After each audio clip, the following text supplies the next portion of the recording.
back to my mental health and crime channel. My name is Huda London. This is for entertainment purpose solely and for educational purposes. This is the case of the Idaho Moscow murders. May the victims rest in peace. Justice for the victims. Maddie Morgan, Kaylee Gongalves, Ethan Chippen, and Xana Kernodle.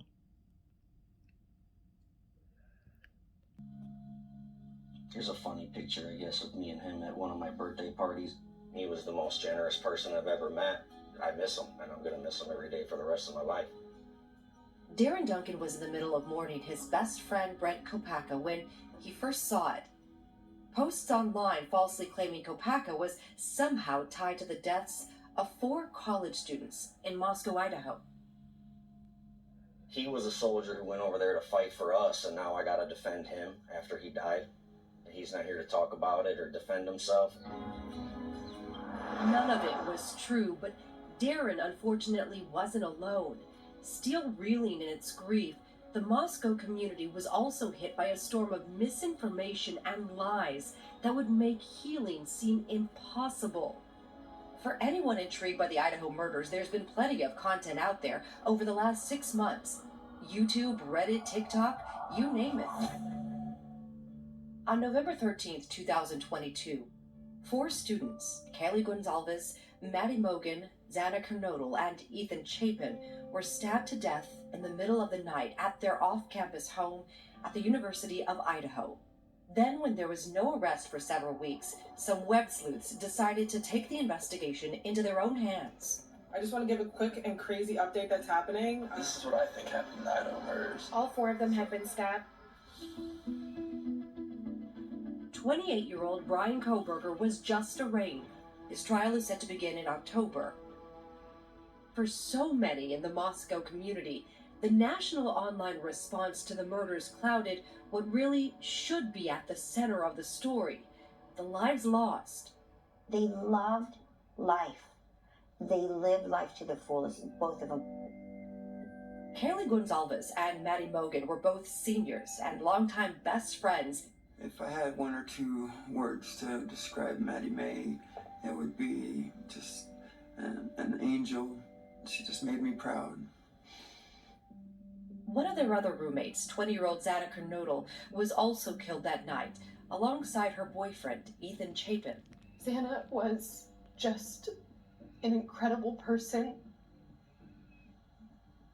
I've never met someone like Xana before, ever. Ethan was a member of the Sigma Chi fraternity and loved sports. He was also a triplet. His brother and sister were both students at the university. From family members to classmates to community members, most were in some way affected by the senseless murders. And in the months that followed, conspiracy theories and false allegations have reopened the community's wounds. We're about to kick this off. We have about 135 people waiting on us already. Last time we had 1,900 people in the live chat. It's a Drunk Turkey Show, motherfucker!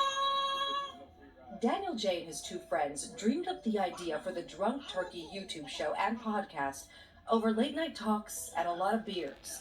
The 3 friends asked we don't use their last names due to safety concerns.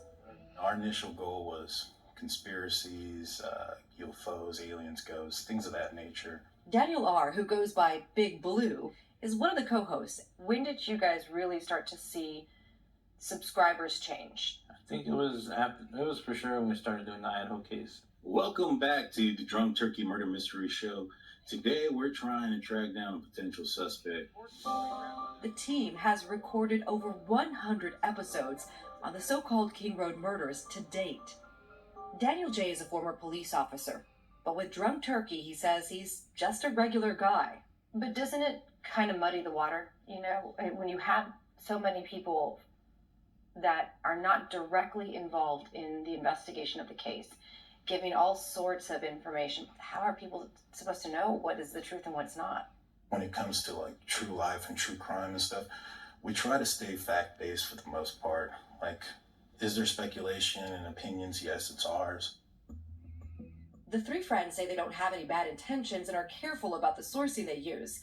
They sometimes add disclaimers. But still, they've amplified a number of false allegations tied to the murders of the 4 students by just having various guests and listeners call into their show. In one episode, a woman called in and falsely claimed Brent Kopako was tied to the crime. One of Brent's close friends has said that he felt like that podcast ruined his friend's legacy. How does that make you feel? I mean, I feel pretty bad but I don't think it ruined his legacy. I mean, at that time we weren't even that big to where everybody in the world heard it. I mean, if it's personal to him, I apologize. The Moscow police continuously push back against the false allegations throughout the investigation. The best thing that most of the people can do to help is to stop with any kind of rumors and just seek official information that comes out of the Moscow Police Department. Warning those spreading misinformation that anyone engaging in threats or harassment, whether in person, online, or otherwise, needs to understand that they could be subjecting themselves to criminal charges. Duncan was devastated to see Kopako's name falsely tied to the crime weeks after he died. Rest in peace, Brent Kopako. Brent Kopako was killed by the SWAT team in Idaho, Moscow, by an officer from Washington, Pullman, on the 15th of December 2022. It was the same day that Brian Koberger got stopped twice by the Indiana traffic police. Brian Kopako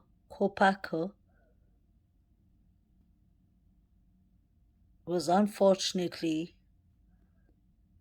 killed by the SWAT team because he held 2 women hostage.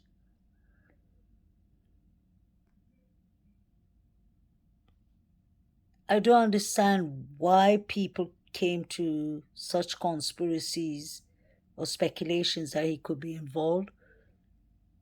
I guess because many people found it strange that Brian Koberger got pulled up by the police right after, a couple of hours after this incident, when Brent Kopako got killed by the SWAT team. And strangely enough, Brian Koberger,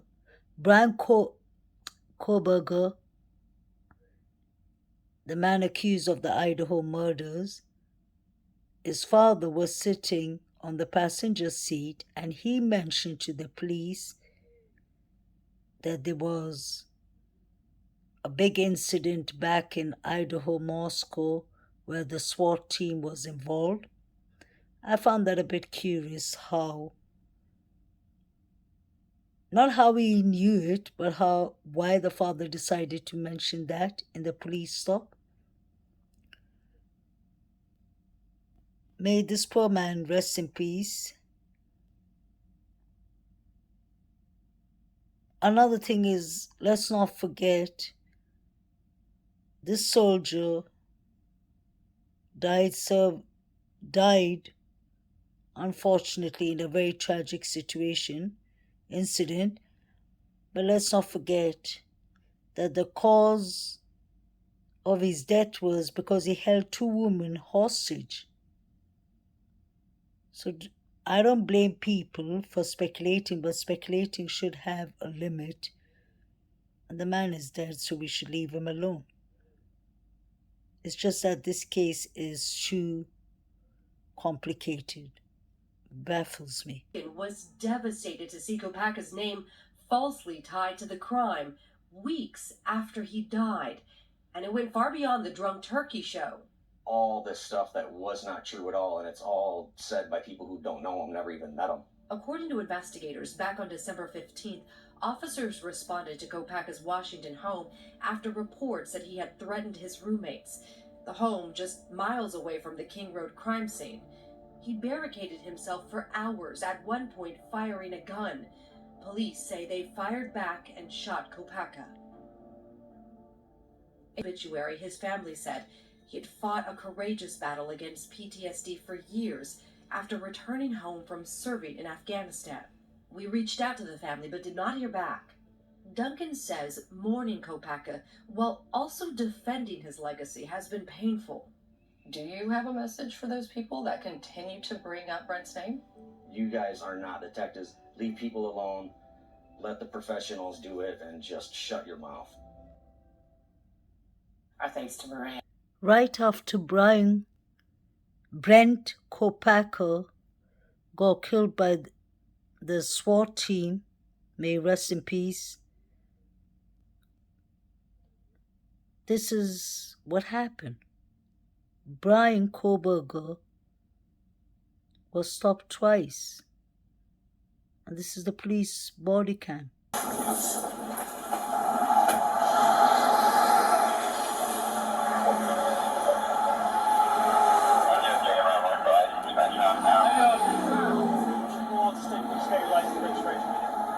I stopped me when you were driving by me there. You're looking close back in the semi. You in the back and scream. About 140, 10 miles an hour. So maybe 60 or 70 miles an hour. About 6 or 7 miles. His car is dirty.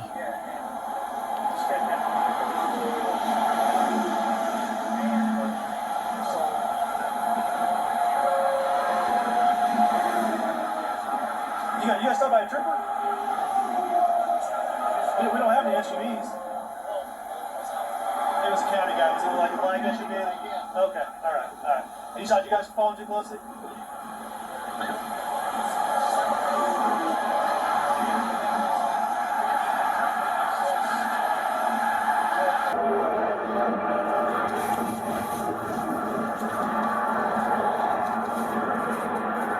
Hello. How you doing? How y'all doing today? Good. Take a look at your driver's license real quick if I could. See, he's right up on that van, man. He was right up on the back end of that van. Pulled you over for tailgating. Is this your car? Okay. Cool. Where are you headed? Well, we coming from WSU, and we're What's WSU?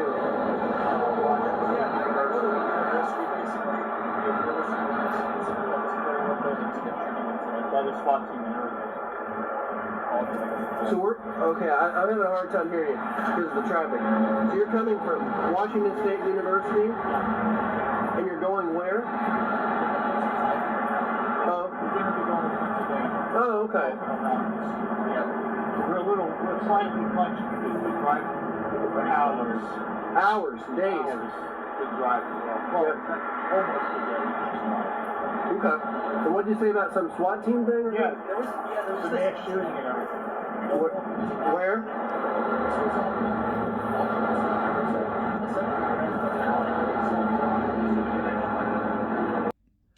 You can see clearly that Brian Koberger's father is talking about being held up in Washington, Pullman, and around those areas.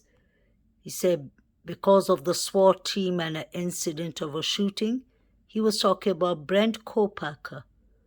That's why many people were speculating, I guess, but it's just a strange coincidence. Look at him, look at his father, making sure allegedly he covers up all his roots. We're slightly punched because we drive for hours. Hours, days. We drive. Well, almost a day. Okay. And what did you say about some SWAT team thing? Or Yeah, there was a mass shooting and everything. Where?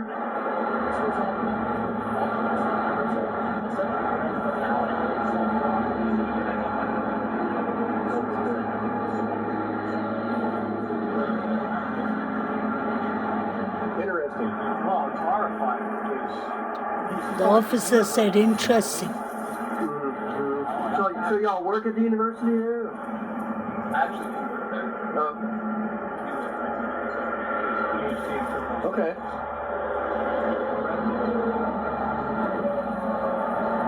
I think the FBI sent Yeah, I hadn't heard about the that police to incident. stop him. Yesterday, or? This happened yesterday.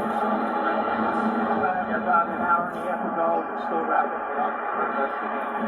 I went after the two shooters because they did shoot somebody. I see. And then we don't know about that actually. They were there for shooting out of the window or something. Interesting. Wow. Okay. But do me a favor, don't follow too close, okay? The father repeated the incident twice about the SWAT team and Brent Kopako, and you heard the officer clearly saying twice. Interesting.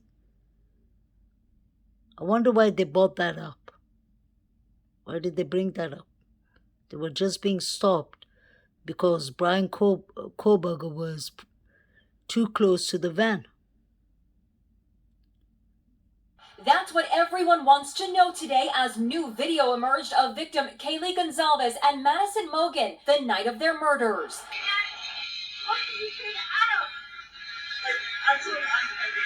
The tantalizing snippet was caught on a security camera around 1:30 a.m. just before Kaylee and Madison reached this food truck where they stopped to eat that fateful night. Hello? Hi. It was discovered by citizen sleuths Alina Smith and Christine Cameron. This is the $1 million question. Who is Adam? And what did Maddie tell Adam? Because Kaylee sounded very upset, very angry. She said, Maddie, what did you tell Adam? And Maddie said, I told Adam like everything. Was that what got the girls killed? Allegedly? It could have been something innocent she told Adam, or it could have been something that shouldn't have been said to Adam, and he went and told someone who allegedly came and did this. Just a speculation, my belief.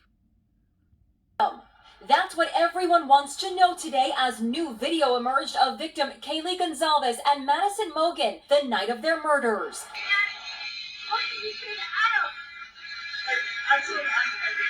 The tantalizing snippet was caught on a security camera around 1:30 a.m. just before Kaylee and Madison reached this food truck where they stopped to eat that fateful night. Hello? Hi. It was discovered by citizen sleuths Alina Smith and Christine Cameron. I think this gives us a clearer picture of the evening. The girls went out to have a good time at a bar, and as they left, they were happy, they were comfortable, they were at ease. It sounds like Kaylee is annoyed at her best friend.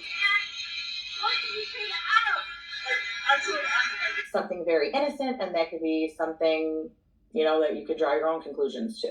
Shannon Gray, attorney for Kaylee Gonzalez's family, watched the video. It just looks like it's Kaylee and Maddie walking home, and then I think the Adam they're referring to is just the bartender at the corner bar. This is bartender Adam Lauda at the Corner Club Sports Bar where Kaylee and Madison were drinking the night they were stabbed to death. And this is Adam playing with Kaylee's dog, Murphy.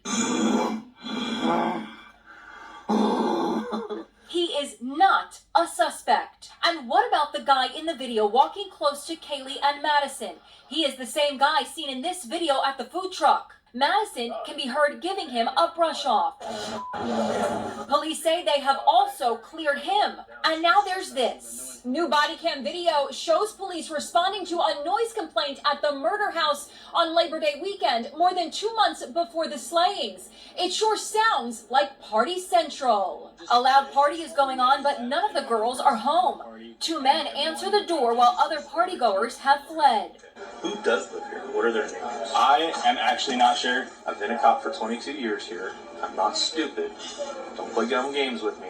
The cops contact Madison Mogan by phone. You have a house full of random people. You need to let them know that the noise needs to come down, okay? Sounds good. I'm just frustrated. I'm also sorry once again.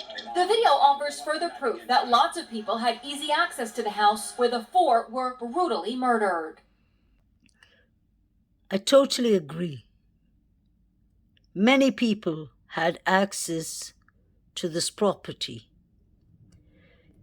A former tenant who lived in this property said clearly to CNN News that the house is a very old and rusty house inside. The floors are very creaky. You hear the creaky sound. And if anyone moves or walks around, you can hear everything. So I want to know how the surviving roommates did not hear a quadruple murder happening. Neither did these neighbors, because we are not talking about one person being killed, we are talking about 4. Jack Showalter was ruled out too quickly, allegedly. That's my opinion. Jack D, Kaylee's boyfriend, former boyfriend, was ruled out too quickly, allegedly. And the 2 students, the 2 surviving roommates. There was a lot of rumors going around in Idaho, Moscow. All the college students knew that this was a party house. The Uber driver, taxi driver who drove the girls home said something of illegal substances being purchased or stored in this house. Allegedly, all these things were in the beginning. Many things have been deleted off. We don't know if Brian Koberger did it, or we don't know if he did it by himself. But I want justice for these 4 victims and their families. Rest in peace, Kaylee Congalvis. Condolence to your family. Rest in peace, Ethan Chapin and Xana Conodal. Rest in peace, Maddie Morgan. Condolence to your families. Justice for the victims. Please like, share, and subscribe.